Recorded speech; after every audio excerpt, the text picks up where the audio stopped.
নারায়ণগঞ্জ বিভিন্ন কারখানার জন্য প্রসিদ্ধ। এখানে ডাইংয়ের জন্য অনেক প্রসিদ্ধ, সুতা ডাইং, কাপড় ডাইং এবং গার্মেন্টস সেক্টরের অনেকগুলা এখানে শিল্পের মধ্যে যত কিছু আছে এখানে পাওয়া যায়। যেমন সামনে দেখেন, এগুলো সবগুলো ডাইং করে কাপড় শুকাতে দিছে। পাশে একটা পার্ক দেখেন, পার্কের পাশে কিন্তু হাজারো রকমের এখানে ব্যবসা আছে।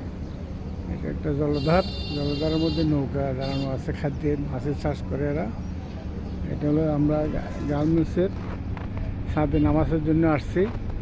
এখানে একটা নামাজ হবে, নামাজ দাঁড়ায় দিচ্ছে সবাই, আমিও যাচ্ছি ইনশাল্লাহ। নামাজ হবে, আসরের নামাজ। খোলা মাঠের মধ্যে, ঘরটা ভেঙে ফেলছে, খোলা মাঠের মধ্যে আমরা নামাজ পড়তেছি।